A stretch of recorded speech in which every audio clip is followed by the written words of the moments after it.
Hi, President Trump. Thank you so much for taking time out of your day to watch our video.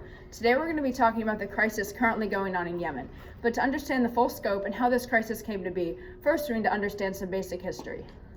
In the 1500s, the Ottoman Empire invaded the north part of Yemen for religious and economic purposes. Later on, the British would invade the south part of Yemen, again for economic purposes. This created two countries, one that was poor, one that was wealthy, and two that were religiously and culturally somewhat unique. After the independence, the Yemen country took a stand. So what had happened before the countries had unified is that there had been a revolution in the north part of Yemen where the Sayyids, which were families descended from the Prophet Muhammad, were overthrown. One of these families was the Houthis. They would come back later, and they are very angry. Wait, and that's when? Since the south of Yemen was so poor, and the north of Yemen was relatively rich, they decided to come together and form one country, which is Yemen. After the independence, the country took a stand on the interaction with Iraq. In response, the other country from the Middle East cut it all the financial aid. Yemen was now a poor country. All the while, President Saleh in the north had been using the Yemeni government forces to fight against the Houthis in the north, who were gaining power. Eventually, these Houthis would become so bitter and angry that they would invade the southern part of Yemen and take over important cities like Sana'a and Taz.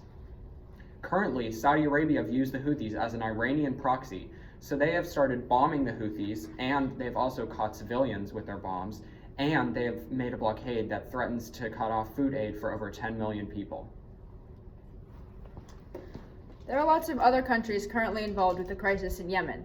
As I'm sure you know, the U.S. is giving lots of weapons to Saudi Arabia. These weapons are then used to attack the Yemen citizens. We met with Greg Johnson, and he talked about how the Emiratis are trying to economically exploit Yemen with their Southern Transitional Council.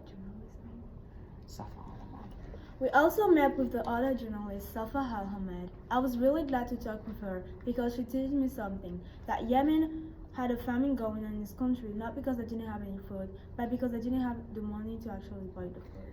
The films this journalist made also gave us an inside look into how the conditions are inside of Yemen.